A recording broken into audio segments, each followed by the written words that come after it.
Hey guys, this is Hell Hades. This is going to be another Raid Shadow Legends video. So guys, we're going to do a video where we talk about the Forge. What do I think of it? What do I think of the gear sets in the Forge?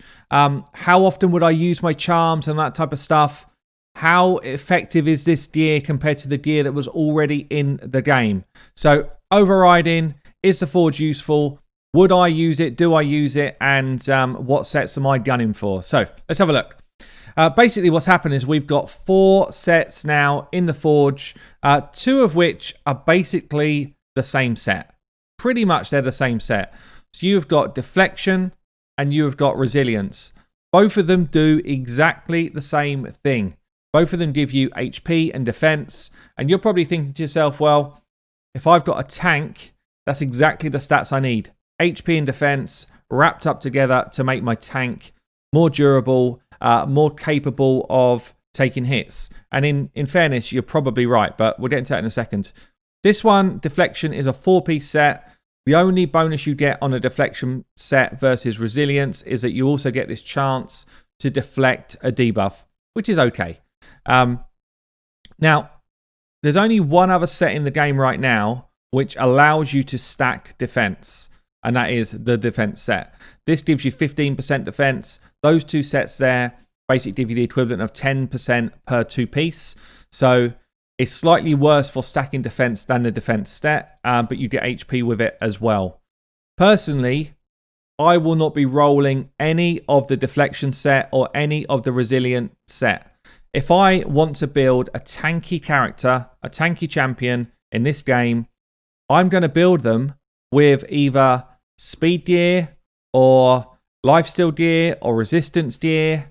So if you look at my kind of tank builds, I've got one full speed gear here, but with high accuracy. I've got another one in my Duchess. Where is she? Where is she? She must be out somewhere. I'll take her out as well. I've got another one in my Duchess. Here she is in like high resistance gear. So the stats I'm going to be looking for are HP and defense, but on sets which give me speed or resistance, not sets that just give me HP and defense.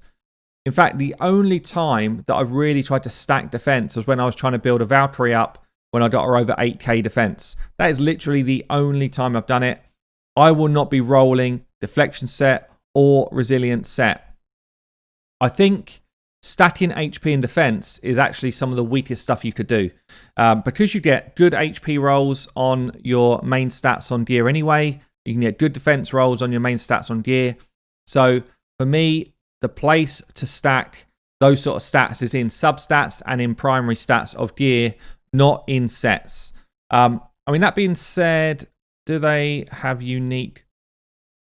No, they don't. They don't even have unique parts to their build. So the only time I'm going to be rolling these sets is if I see it as a mission and I decide to roll it.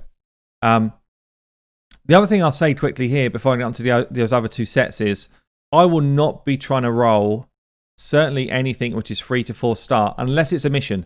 If it's a mission to roll resilience set and I don't really care about resilience set and I don't want to use any of my cool materials up, that's when I'd roll this 3 to 4 and it's actually a weaker resource to do it. So that's the only time I'm going to be rolling these 2 sets, and I will not be using my best resources to do it. Now, out of the other 2 sets, we've got some really interesting gear here. So Swift Parry. Swift Parry is for, I'd say, mainly damage dealing arena champions or damage dealing champions in general. You got plus 30% crit damage, which is nice. You've got plus 18% speed. You think about a speed set, it gives you plus 12% speed. So, and this is a 4-piece, not a 2-piece. So you lose, what you lose in there, 6% of the speed that you could get, but you gain 30% crit damage. I think Swift Parry is a really good set, but obviously to get a 4-piece is hard to do. It's a lot of resources. This is definitely a set where I would be rolling with things like rank charms, rarity charms to try and get quality gear. It feels like we get quite a lot of type charms currently. I don't know if that's going to carry on, but I would be using type charms whenever I choose to, really. Certainly, if I was looking at that set as a set for me personally right now, so Swift Parry, I'm getting to the point where I've got good rolls on. I've got a good set of boots. I've got a good set of gloves. I think I've got a very good chest. Look at this chest. So I've got 3 pieces, and the hardest 3 to pick up for a damage dealer. So I will just be looking for a legendary, really solid top 3 slot. So that should be what you're doing. Look at your sets. What pieces have you got? And start to fill things like the type charms almost every time you're rolling. I wouldn't even worry if you're not doing the other things. I would almost do these every time you're rolling because we just get quite a lot. Substat charms, you're going to find the same as with glyphs. You're going to struggle to get speed ones. They will give speed ones out way less than anything else. You will know the type of champion you're trying to build, but the gold dust charms will be speed, crit rate, crit damage. They're the 3 that almost everyone wants, or perhaps accuracy as well if you're trying to build a champion for a different area of the game. But, you've got speed, crit rate, crit damage, accuracy are like the creme de la creme of the charm world. That is the substats I would look for in gear if I'm trying to get gear out of dungeons. It's no different here. They're going to be the main substats.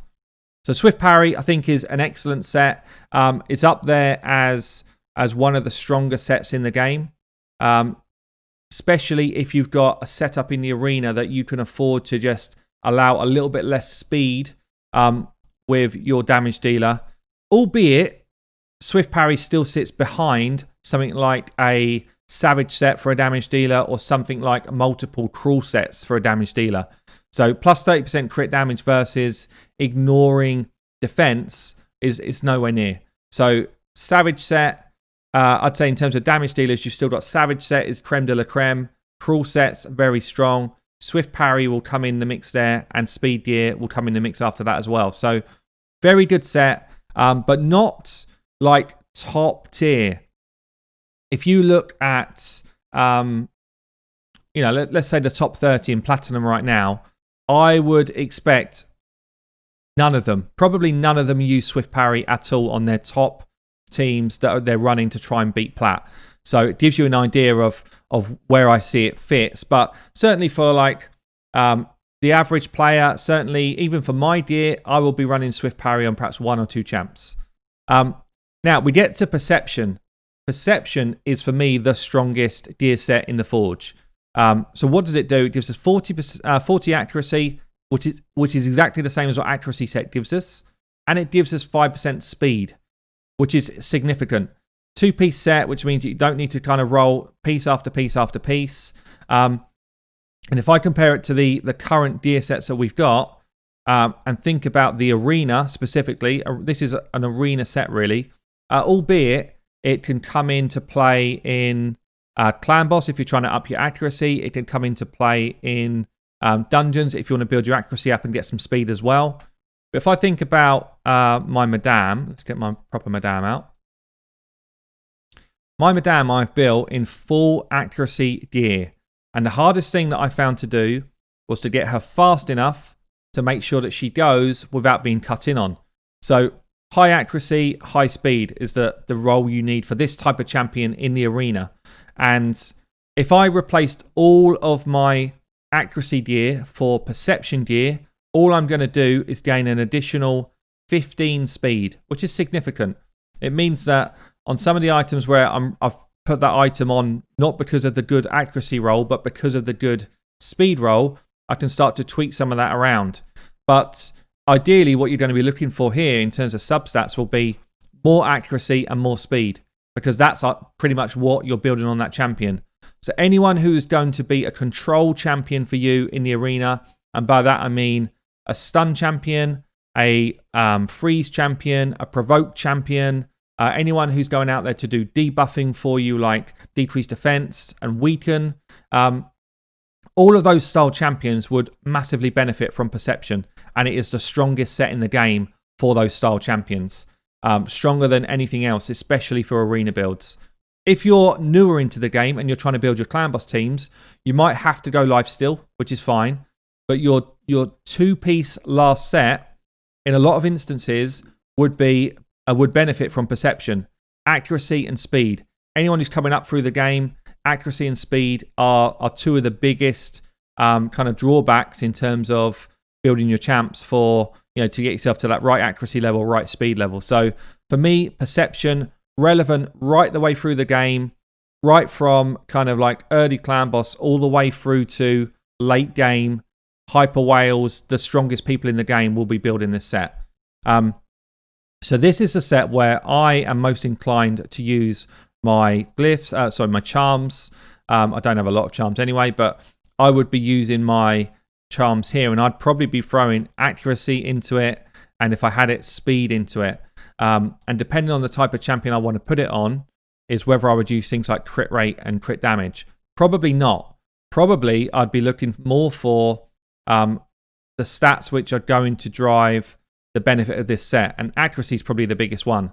So I'd be throwing accuracy charms into this, and I'd probably be saving my damage charms for swift parry. So the other thing to mention is, like, in terms of rarity of items, if you are farming faction wars, anything from like 13 upwards, you should be saving your resources to be rolling 5 to 6 star gear. Maybe 4 to 5 star. On my free to play, I would roll 4 to 5 star gear, and I'm in the mid game, I'd say. So anyone who's kind of towards end game, Nightmare Clan Boss, 5 to 6 star gear is the only gear that's going to cut it for you. So if I was to roll a piece here, I'll do one live now. This is the type of thing I'd be throwing in. So I'd be looking for accuracy here. Depending on what I need is where I'd throw this, but you've got more chance of finding a piece of gear you would use in the weapon, helm, and shield, because all you're reliant on there is substats.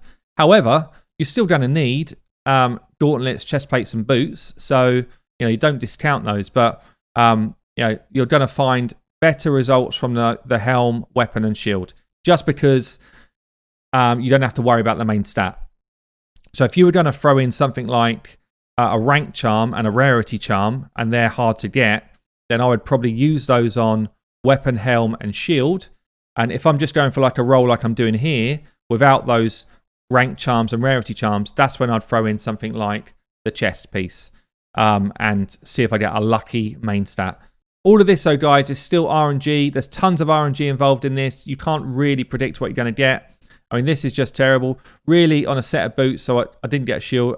My chest, I got a set of boots. I did get accuracy, but really, this is just straight out gone. Like, if I get boots, they basically have to be speed boots in like 99% of the time. So, especially with this set. This set, generally, your champs need to go fast. So, we'll roll one more and just see what we get here. But again, it's all RNG. HP on a helm, crit rate, accuracy and speed, and an epic piece. That's actually a really strong piece.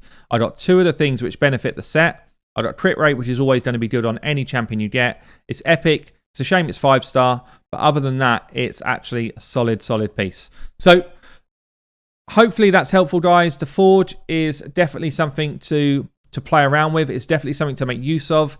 Avoid these two sets.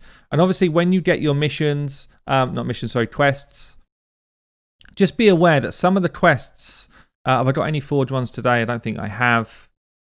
No. Craft one perception piece. Okay, I've just done that. Some of the quests say stuff like, craft a legendary piece from the Forge, which is totally out of your control, other than if you've got charms to boost the rarity. Okay?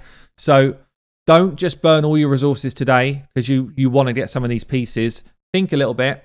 You're going to probably get enough resources from Faction Wars to roll a couple, 2-3 pieces a day. Maybe a bit more than that, maybe 3 to 4 pieces a day. So don't burn all of the resources every time. Make sure you've got enough to deal with the quests as they come, because you want to complete the daily quests as often as you can. These are the things that start to move you towards your books and stuff like that. So don't think to yourself, I'm just going to burn my resources day one. So guys, hopefully that's helpful. If you've got any other questions, ping them below in a comment. Any other thoughts about the sets and where you're using them, ping them below in a comment. I've been Hell Hades. I'll catch you later.